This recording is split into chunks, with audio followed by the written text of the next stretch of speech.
Hello friends, आज इस video में हम लोग विजुअलाइजेशन सीखेंगे यूजिंग पाइथन और उसके बाद थोड़ा सा इंट्रोडक्शन मैटप्लॉटलिब का। तो आज मेनली हम क्या टॉपिक्स कवर करेंगे, डेटा विजुअलाइजेशन क्या होता है, क्यों यूज़ करते हैं उसे, क्यों वो इम्पॉर्टेंट है, और बेनिफिट्स, अलग अलग डेटा विजुअलाइजेशन टूल्स के क्या बेनिफिट्स हैं। फिर उसके बाद व्हाट इज़ मैटप्लॉटलिब, मैटप्लॉटलिब को हम क्यों यूज़ करते हैं, उसका क्या यूजेज है विजुअलाइजेशन के लिए, और क्या अलग अलग तरह के प्लॉट्स हैं। तो ये हम सारे आज डिस्कस करेंगे इस वीडियो में। सबसे पहले हम लोग ये समझते हैं कि डेटा विजुअलाइजेशन क्या होता है। तो डेटा हमें मालूम है कि डेटा हमारा किसी भी चीज़ का हो सकता है। मान लो एक स्कूल है, स्कूल का डेटा, स्कूल में क्या कौन कौन से टीचर्स हैं, किस सब्जेक्ट के टीचर्स हैं, स्टूडेंट्स हैं वो किस सब्जेक्ट के हैं।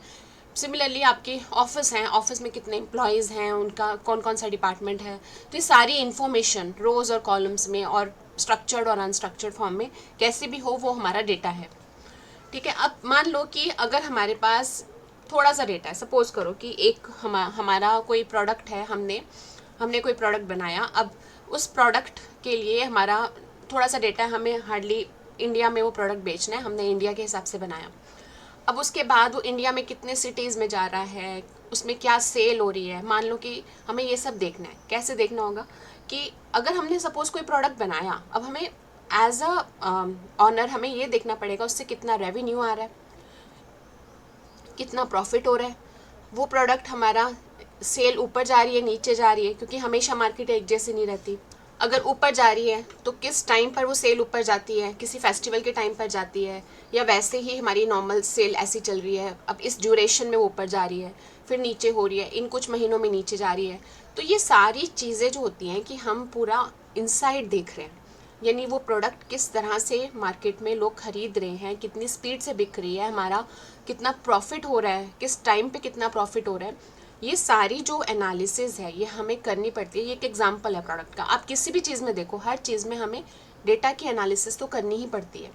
जब आपका डेटा थोड़ा सा है, मान लो आपके पास हार्डली 50 या 100 रोज़ है, 100 रोज़ है, आपने उसको अपने आप डेटा को आपने विजुअलाइज कर लिया, आपने सोच लिया कि हमारा ट्रेंड ऐसे जा रहा है, उसके लिए आपको कुछ करने की ज़रूरत नहीं है। लेकिन जब आपका ह्यूज डेटा हो, टेराबाइट में डेटा है, बहुत बड़ा डेटा है, आप उसको कैसे एनालाइज करोगे, आप उसको कैसे चेक करोगे कि हमारा उसमें ट्रेंड कैसे जा रहा है, हमारी रेवेन्यू ऊपर जा रहा है, कब नीचे आ रहा है। एक एक चीज़ को चेक करने के लिए हमें बहुत टाइम लग जाएगा अगर हम मैनुअली करेंगे।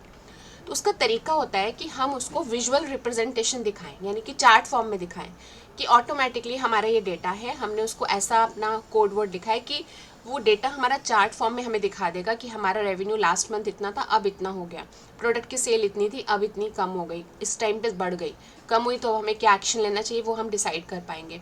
यानी कि इस डेटा के जो रिप्रेजेंटेशन आ रही है, विजुअलाइजेशन आ रही है, उसको हम एनालाइज करके हम अपनी फर्दर मार्केटिंग प्लान कर सकते हैं। आप अपने फीचर्स प्लान कर सकते हो प्रोडक्ट के, जिससे कि आपको और बेनिफिट हो। तो विजुअलाइजेशन क्या होता है कि आप अपने डेटा को विजुअल फॉर्म में दिखाओ, यानी कि चार्ट्स की फॉर्म में, ग्राफ्स की फॉर्म में, ताकि आपको समझ आए कि क्या ट्रेंड चल रहा है, आपको कैसे एक्शन लेना है। ये सब चीज़ जो होती हैं वो हमारा डेटा विजुअलाइजेशन होता है। उसी में अब हमें एक तो हो गया सिंपल ग्राफ बनाने। अब उस ग्राफ में मान लो हम ट्रेंड दिखाते हैं, लास्ट मंथ इतना था, इस मंथ इतनी ग्रोथ हुई, इस मंथ इतनी ग्रोथ हुई, तो वो हो गया, हमने उसका ट्रेंड दिखाया कि मंथ ऑन मंथ क्या ट्रेंड चल रहा है, कौन से जो है वो आउटलायर है, मतलब कोई पर्टिकुलर टाइम में हमने कुछ ऐसा डेटा देखा जो हम हटाते हैं और फिर देखते हैं पैटर्न क्या बन रहा है। तो ये सारी चीज़ें इंपॉर्टेंट होती है जो कि हम किसी भी प्रोडक्ट के लिए, किसी भी ऑर्गेनाइजेशन में, किसी भी जगह के लिए हमें डेटा विजुअलाइजेशन बहुत इंपॉर्टेंट है। हर चीज़ हर तरह से हम डेटा की फॉर्म में रखते हैं। अब उसको एनालाइज करना, उसके लिए उसके अकॉर्डिंगली एक्शन तैयार करना, फिर उसको फर्दर प्रिडिक्ट करना, ये सारा चीज़ जो है इसका बेस है विजुअलाइजेशन। विजुअलाइजेशन को समझ कर ही हम आगे कोई एक्शन ले सकते हैं। तो इसलिए विजुअलाइजेशन बहुत इंपॉर्टेंट है। नेक्स्ट आता है कि why data visualisation is important. तो हमें इसकी इंपॉर्टेंस भी समझ आ रही है। विजुअलाइजेशन से जो होता है कॉम्प्लेक्स डेटा भी, ह्यूज डेटा को भी हम सिंपल बना देते हैं, ताकि हम इजीली उसको अंडरस्टैंड कर सकें, उसका पूरा हम एनालिसिस करके समझ सकें, और उसके अकॉर्डिंगली हम एक स्ट्रैटेजी बना सकें, जो कि सारे एक्सपर्ट्स या सारे मैनेजमेंट जो है उस पर एक स्ट्रैटेजी बनाती है, जिससे फर्दर एक्शन लेने पर हमें और प्रॉफिट हो सकता है। ठीक है। तो एक तरह से डेटा विजुअलाइजेशन बहुत इंपॉर्टेंट है। सिंपल हो, कॉम्प्लेक्स हो, प्रॉपर फॉर्मेट में हो या अनस्ट्रक्चर्ड हो, कुछ भी हो, प्रॉपर डेटा को अगर हम विजुअलाइजेशन की तरह प्रॉपर चार्ट्स में दिखाएंगे, ट्रेंड एनालिसिस वगैरह पूरी करेंगे, मतलब उससे हमें उसके अंदर इनसाइट्स, डेप्थ पता चलती है डेटा की, और उससे हम एक्सपर्टीज़ की हेल्प लेके उसको और फर्दर प्रोडक्ट को या जो भी वर्क हम करें उसको हम एक्सपैंड कर सकते हैं। ठीक है, तो इसलिए हमारा डेटा विजुअलाइजेशन बहुत इंपॉर्टेंट है। डेटा विजुअलाइजेशन के लिए पाइथन में कुछ पैकेजेस हैं या कुछ लाइब्रेरीज हैं, जैसे कि मैटप्लॉटलिब, सीबॉर्न, प्लॉटली। तो हम लोग कोई भी लाइब्रेरीज यूज़ करके हम डेटा विजुअलाइजेशन कर सकते हैं और उसका पूरा पैटर्न वगैरह समझ सकते हैं। तो अब पहले अंडरस्टैंड करते हैं कि बेनिफिट्स क्या होते हैं डेटा विजुअलाइजेशन टूल्स को यूज़ करके। सबसे पहला है कि हम डेटा विजुअलाइजेशन टूल से समझ सकते हैं कि जो भी डेटा की इनएफिशिएंसी है पहले तो हम उसको सॉल्व कर सकते हैं। ठीक है, अब हम ये देखते हैं कितना भी बड़ा डेटा हो, अगर हम विजुअल फॉर्मेट में दिखाएंगे तो वो मोर अंडरस्टैंडेबल फॉर्म में आएगा, हम समझ पाएंगे कि उसका ट्रेंड ऊपर नीचे कैसे जा रहा है, चाहे वो कितना भी ह्यूज हो। दूसरा आता है कि डिसीजन मेकिंग आसान हो जाती है, जल्दी होती है, इंक्रीज़ हो जाती है। अगर हमारे पास कोई पूरा चार्ट का रिप्रेजेंटेशन नहीं होगा और हम ऐसे ही डेटा, जैसे कि पहले हम क्या करते थे, हम एक सीक्वल में रखते थे, सीक्वल में ही क्वेरीज लगा लगा के डेटा देखते थे, उसमें टाइम लगता था। लेकिन अगर हमारे पास एक पूरा फॉर्मेट बना हो चार्ट्स का और हम चार्ट्स फॉर्म में रखें, हम चार्ट से जल्दी विजुअलाइज करेंगे, जल्दी समझेंगे, जल्दी डिसीजन भी ले पाएंगे। और उसके अलावा कई बार एरर्स और इनएक्यूरेसीज भी होती है, कई बार ऐसे लगता है कि हमारा डेटा गलत आया हुआ है, इस मंथ में कुछ ना कुछ डेटा में गड़बड़ है, तो हमें एरर भी देख के पता चल जाता है, उससे हम लोग उसको करेक्ट भी कर सकते हैं, मतलब इनएक्यूरेसी, एरर वगैरह ये भी जल्दी पकड़ में आ जाते हैं। फिर उसमें रियल टाइम इन्फॉर्मेशन की इमीडिएटली, जैसे डेटा आया, हमने अपने चार्ट्स रेडी रखे हुए हैं, उसी टाइम पे हमें डेटा दिख गया, हमें चार्ट्स फॉर्म में पता चल गया, हम एकदम से मैनेजमेंट को बताएंगे कि हमें ये एक्शंस लेने की ज़रूरत है। उसमें विदाउट एनी डिले हम इमीडिएटली रियल टाइम डेटा के ऊपर एक्शंस ले सकते हैं। ठीक है, और उसके अलावा हम बहुत अच्छी स्टोरी टेलिंग कर सकते हैं। जब हमारे पास विजुअलाइजेशन अच्छे से होता है, हम डेटा की स्टोरी टेलिंग बहुत अच्छे से कर सकते हैं। हम प्रिडिक्ट कर सकते हैं कि जैसे सपोज कुछ ऐसा है, कोई सीज़न होता है किसी प्रोडक्ट का, राइट, अगर ये सीज़न है, इस सीज़न में बहुत चलती है, फिर कम चल रही है, तो हम एक पूरी स्टोरी बना सकते हैं कि इस टाइम पे क्यों प्रोडक्ट के ज़्यादा सेल है, फिर कम क्यों हो गई, फिर और कैसे बढ़ गई। तो उस तरह से हम पूरी एक स्टोरी बना सकते हैं। या हमने किसी प्रोडक्ट का कोई फीचर लॉन्च किया, उस लॉन्च के टाइम पे एकदम से बढ़ गई सेल, तो ऐसे करके जब आपको पता होगा, आपको डेटा के बारे में पता होगा, आपको आपके सामने विजुअलाइजेशन आ रहा होगा, आप उससे पूरी स्टोरी बिल्डिंग कर सकते हो और राइट मैसेज निकाल सकते हो उससे, और मैनेजमेंट को बता सकते हो, ताकि आपकी सीनियर टीम जो है वो उसके हिसाब से उस पर एक्शन ले।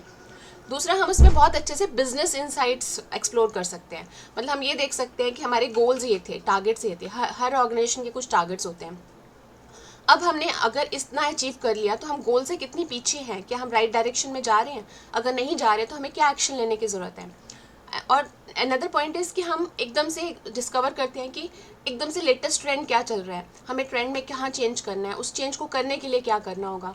तो इस तरह से जब हमारे पास डेटा विजुअलाइजेशन अच्छे से होता है, हम डेटा विजुअलाइजेशन टूल्स यूज़ करके पूरी ट्रेंड एनालिसिस, डिसीजन मेकिंग कर सकते हैं, एक्यूरेसी इनएक्यूरेसी देख सकते हैं, एरर्स रिमूव कर सकते हैं, रियल टाइम डेटा को इमीडिएटली हम लोग मतलब ट्रेंड एनालिसिस करके या इनसाइट्स देखकर हम एक्शन प्लान बना सकते हैं। हम लोग गोल के कॉरेस्पॉन्डिंग चेक कर सकते हैं, हाउ फार वी आर, मतलब कि गोल से हम कितनी दूर है, उसको अचीव कैसे करें, क्या राइट डायरेक्शन है। इस तरह से ये सारी चीज़ें हेल्पफुल होती हैं। हम डेटा विजुअलाइजेशन टूल्स को यूज़ करके इनसे हम पूरा डिटेल्स निकाल सकते हैं। अब डेटा विजुअलाइजेशन टूल्स जो लाइब्रेरीज़ हैं पाइथन में, वो हमारी डिफरेंट लाइब्रेरीज़ हैं, उनको हम यूज़ करेंगे। पहले हम सबसे पहले मैटप्लॉटलिब लेंगे और उससे यूज़ करके देखेंगे। तो हमारे पास डिफरेंट लाइब्रेरीज़ हैं, उससे हम इसको एक्सप्लोर करके देख सकते हैं। अब हम समझते हैं कि मैटप्लॉटलिब क्या होता है, उसे कैसे यूज़ करते हैं। तो ये एक लाइब्रेरी है पाइथन में और ये बहुत ही अमेजिंग विजुअलाइजेशन लाइब्रेरी है। इसमें 2D प्लॉट्स बन जाते हैं एरे के। मैटप्लॉटलिब जो है वो हम इसलिए यूज़ करते हैं ताकि हम अच्छे से पैटर्न समझ सकें, ट्रेंड समझ सकें, कोरिलेशन समझ सकें डेटा में। मैटप्लॉटलिब एक multi platform data visualisation tool है जो कि नमपाई एरेस के ऊपर बनी है और इसको हम इस तरह से यूज़ करते हैं कि स्काईपाई स्टैक के ऊपर हम लोग इसको काम कर सकते हैं। दूसरा, इसमें एक मेन बेनिफिट ये है कि कितना भी ह्यूज अमाउंट ऑफ डेटा हो, ये बहुत अच्छे से उसका विजुअल क्रिएट कर लेता है और इसके अंदर अलग अलग तरह के लाइन, बार, स्कैटर, हिस्टोग्राम, हर तरह के चार्ट्स हैं। तो हमें चार्ट्स में प्रॉब्लम नहीं होगी और इसमें हम लोग बहुत अच्छे से रिप्रेजेंटेशन दिखा सकते हैं। तो अब हमारे डिफरेंट टाइप्स ऑफ विजुअलाइजेशंस क्या हैं? सबसे पहले तो एक चार्ट होता है। चार्ट हम क्यों दिखाते हैं? ताकि हमें समझ आए कि दो axis, x axis y axis में हमारी किस तरह से रिप्रेजेंटेशन आ रही है डेटा की। और ये चार्ट में हम लोग डायग्राम, ग्राफ, मैप, मतलब कुछ भी हो सकता है इसमें। टेबल होता है कि हम टैबुलर फॉर्म में कुछ कुछ का डेटा हम टैबुलर फॉर्म में ही दिखाना चाहते हैं, रोज और कॉलम्स में, क्योंकि कुछ के लिए चार्ट की ज़रूरत नहीं होती, तो वहाँ हम टेबल भी दिखाते हैं। ग्राफ हो गई कि हम लोग डायग्राम बना रहे हैं with points, lines, segments, curves बना रहे हैं, या हमने कोई एरिया ले लिया, उसमें वेरिएबल्स रिप्रेजेंटेशन दिखा रहे हैं। तो इसमें भी हम दो एक्सेस यूज़ करते हैं, राइट एंगल पे हम उसको दिखाते हैं।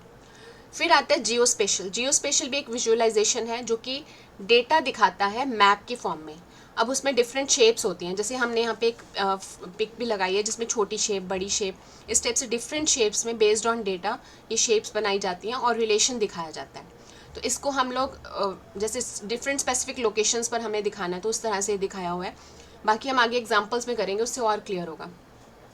इन्फोग्राफिक होता है जिसमें कॉम्बिनेशन ऑफ विजुअल्स हों, वर्ड्स भी हों जो कि डेटा को प्रेजेंट कर रहे हैं, दोनों का कॉम्बिनेशन। तो इसमें हम लोग चार्ट्स या डायग्राम्स यूज़ कर सकते हैं। नेक्स्ट आता है डैशबोर्ड्स। डैशबोर्ड्स होता है कलेक्शन ऑफ विजुअलाइजेशन, जो कि टेबल भी हो सकते हैं, चार्ट्स भी हो सकते हैं, ग्राफ भी हो सकते हैं, मतलब पूरा एक डैशबोर्ड, किसी एक पर्टिकुलर लॉजिकल डैशबोर्ड जिसमें हम और मल्टीपल टूल्स यूज़ करके उस पूरे डैशबोर्ड को प्रेजेंट करते हैं जिससे कुछ स्टोरी निकल के आती है। ठीक है, इससे हम आराम से डेटा एनालाइज कर सकते हैं किसी पर्टिकुलर रीज़न के लिए और फिर उसको प्रेजेंट कर सकते हैं। फिर आते हैं मोर स्पेसिफिक एग्जांपल्स लेते हैं। Area map. एरिया मैप होता है ये जियो स्पेशल विजुअलाइजेशन का एक पार्ट है।